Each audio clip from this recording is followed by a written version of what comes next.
Now, after a scintillating global premiere at the 2015 Frankfurt Motor Show, we finally got our hands on Maruti Suzuki's latest large premium hatchback. But just how premium is it? I've got Chief Road Tester Dilip Desai with me. Now, Kaka, you've driven this car around for just a bit, but what really makes this car premium? Well, Rishabh, what I feel is that just saying that the car is premium doesn't make it premium. What is really important is that unless the car is put through all its spaces, and when I say its spaces, that means having a look at every aspect of the car.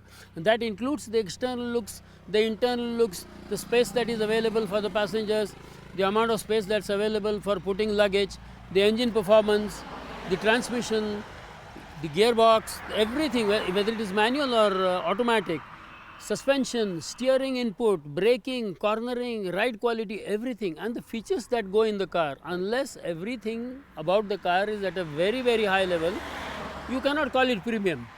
And as far as this Baleno is concerned, I've had a very short ride in the launch of the vehicle, but I think it requires very thorough testing, and that's exactly what we are here today for. So, Kaka, why don't you take this car out for a spin and extract the premium factor from this car while I fill in the details for the viewers? That's right. Yeah.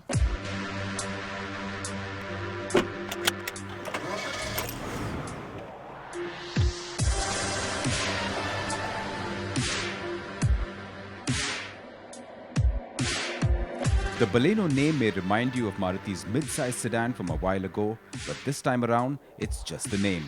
Everything else has changed around it.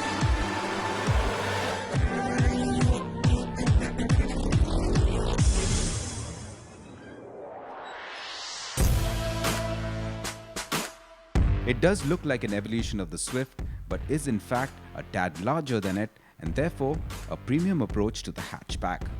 It's also a long hatchback at 3,995mm and has a wide track as well at 1,745mm. One look at it and there's no doubting that with its liquid flow design, this is Maruti's best looking model till date. The front end with its V-shaped design does have its own character, but could have done with a little more pizzazz to complement the rest of the car. The headlamps have a lot more detail to them, and in the top spec Alpha versions even come with daytime running lights as well as projector beams. From the side, there's a large glass area that blends in beautifully right up to the rear windshield. However, the most standout bit about the Baleno though, in terms of the way it looks, is that sporty rear end that's just so good to look at. Step into the cabin and it feels like a Maruti, albeit a more modern one. The switchgear is carried over from Maruti's parts bin, and the material and plastic quality is alright. The seats are by far one of the most comfortable we've sat on and offer great bolstering as well for those sporty drivers. The instrument cluster houses a trip computer and is informative and easy to read, and comes with even more detail in the top spec variant. In fact, the Alpha variant, not this one, comes with a 7-inch touchscreen audio system with Apple's CarPlay on offer, a first in the segment, as well as an Android-based system in the works for the future. The legroom and headroom, both front and back, is class-leading and is thanks to the large 2,520mm wheelbase and clever packaging. The boot as well is quite spacious, offering 339 litres of storage designed to hold large suitcases. Under the hood, Suzuki's K-Series 1.2-litre K12 engine does duty, and it's quite a gem, refined and grunty. The petrol motor puts out 84.3 PS at 6,000 RPM and 115 Nm of torque at 4,000 RPM, mated to a 5-speed manual, or in our case, a CVT transmission.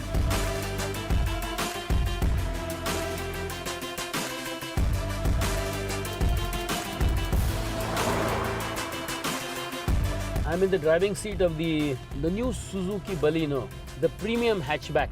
Let's see what's really premium about this car. Space availability is really uber, there is no doubt about it.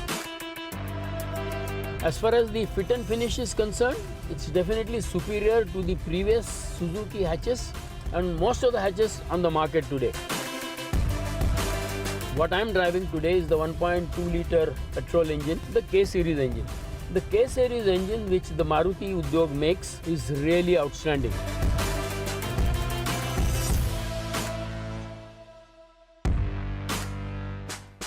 The question is that superior K series engine doing the job on this car? Well, the vehicle just now which I am driving has a CVT automatic transmission. The car, apart from being smooth, she doesn't have that ability to go through the gears and get the peak power out of the engine.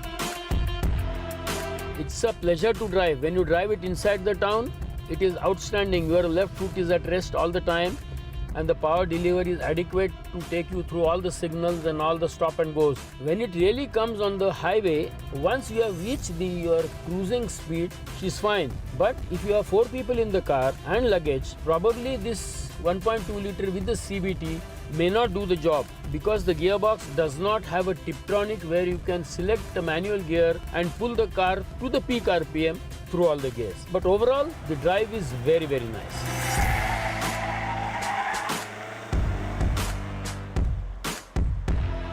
Let's talk about consumption. Well, consumption does have a very relevant point in this country, and as far as this car is concerned, when we tested it out in Pune, and you know Pune has awful traffic, it varied at around 12 kilometers to a liter, and that's the maximum it could do. There were times when it did 10 kilometers to a liter.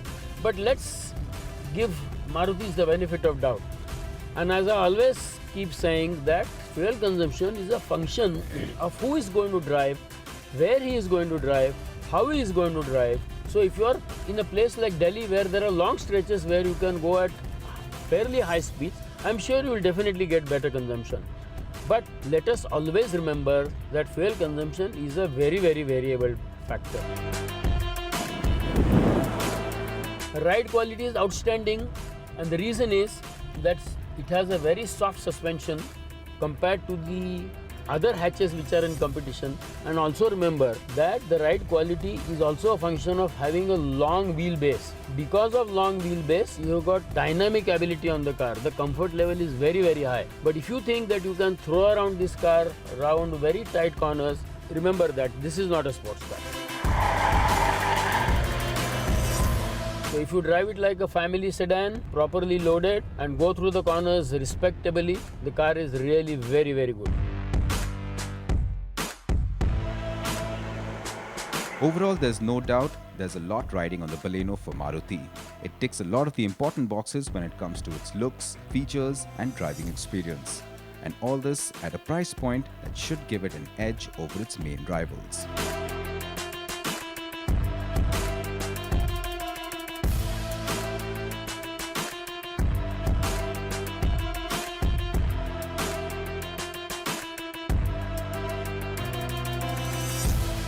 Well, Kaka, we've checked out the premium feel of the Baleno in terms of its design and style, but you've been driving around the car. How premium does it feel from the inside? Well, let me be honest with you, Rishabh. A car to be really premium, every aspect of the car has to be at that level. And when I drove this car the whole day, I get a feeling that, say, if you look at the car from 20 different angles, like ride quality, engine performance, handling, dynamic ability, comfort level, legroom, everything. The features, if you take into consideration 20 different things about the car, 18 are pointing in the direction of being premium. But there is a thing or two which I feel is not up to the premium level. And for example, it is the dashboard. You sit in the driver's seat and the dashboard is a little too simple. It's okay, but nothing to excite you. There are hatchbacks which have a smarter dashboard and a smarter front end. Of course, Kaka, this car is obviously priced at 4.99 lakhs, going all the way up to 8.11 lakhs for the top-end diesel. And not just that, the base version also comes with twin airbags and ABS as standard. Well, Rishabh, sorry for intervening, but let me tell you one thing, that in India today, human life is the cheapest commodity. But somebody is very keen to make sure that you are safe and sound inside the car under every circumstances. And that is having ABS airbags. So, Kaka, do you think that the Baleno is the flash of light that Maruti Suzuki is expecting it to be? Well, could be. And don't forget one thing, Maruti is always point in the right direction, and I'm sure that this premium hatch is going to go to many homes in India. So, a thumbs up from your side? Absolutely. So, that's 2 thumbs up from Kaka and me.